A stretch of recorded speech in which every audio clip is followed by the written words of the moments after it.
Investors these days have sustainability guidelines, and that means that the companies that they invest into have to meet certain sustainability criteria in order to receive that investment. That means in turn that a lot of companies in the world are now going green or becoming more sustainable because they want investment from investors. Okay, so I thought I'd take a look at what that means in the wine world. And I've gone to a company called Cult Wines, who claim to be the largest in this sector. And let's have a look at how green Cult Wines are and what restrictions, limitations, and guidelines they put on their funds when they invest the funds to encourage sustainable practices in the companies they invest into. Okay, so that's the brief. Let's have a look. I've got my notes up here. So I typed into Google Cult Wine Sustainability Plan, not a bad place to start. And first off, I couldn't actually see it down here. So there's nothing down here of Cult Wine Sustainability Plan. But let's have a look in. This is their homepage. Lots of stuff here. They invest about $1/3 billion, so reasonable amount here. And looking into their accounts, I went into Companies House here, had a look at the last set of accounts, which was 2020, I believe. Yeah, 2020 here. They turn over, let's have a look at my notes, 58 million turnover with 27 million assets in the company itself. So they've got 58 million and 27 million, which means they are required to report under the Streamlined Energy and Carbon Regulations. So we should see something there. Whether that is for this period or not, I don't know. So it's probably 2020 is a bit early for SECR, but certainly I'd expect to see that in the next set of accounts. So let's have a look in and see what they say. There's nothing in here that I could find about sustainability. Okay, I've had a look down these areas here. I couldn't find anything. And so back to Google and down to this link here, which I actually found quite interesting, actually. But it's got a problem. This is the bit I found interesting. I'll come back to that in a second. This is about what the wine industry can do to get green, not about either how Cult Wines are green, what are their practices internally, or what guidelines they use in order to, advise companies on where to invest, or indeed, rules and regulations about who they can invest into. And that's the big thing I was looking for. It's two parts: what do Cult Wines do, but more importantly, that $1/3 billion, how are they using that to influence sustainability in the companies they invest into? Okay, so let's have a look down. This is the bit I found interesting. Look, this is a breakdown of the carbon of, a typical bottle of wine, what contributes it. And down here, this is the one that everybody focuses on, glass bottle. But it only represents about 1/3 of the carbon content of a typical bottle of wine. A lot of it is geochemical field emissions. That's a long way of saying fertilizers. Fuel in the vineyard, electricity consumption, etc. It's quite interesting, isn't it? The big one down here is the packaging and transport down here, which together is about 16. Oh no, maybe you should add that in as well.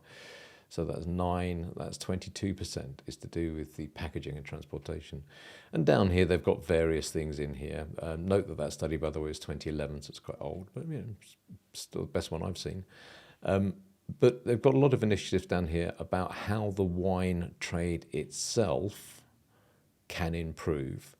Note that only 1/3 of the glass is recycled in the UK. That's not a lot, is it? I mean, I thought it would be a higher number than that. But it does mean that when companies say we package our wine in recyclable bottles, you've got to say, well, actually, yeah, but you might do, but 2/3 of them are not recycled. So that puts a sort of question mark over those claims. Down here, all about the shipping, the bag in box, aluminium cans, Tetra Pak, etc. And 45% of the wine arrives in bulk.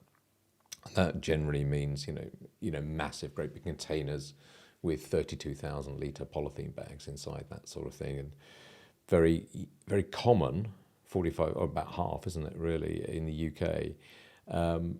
And obviously it reduces the carbon footprint of transportation significantly. Okay, but nothing in here about what cult wines are doing.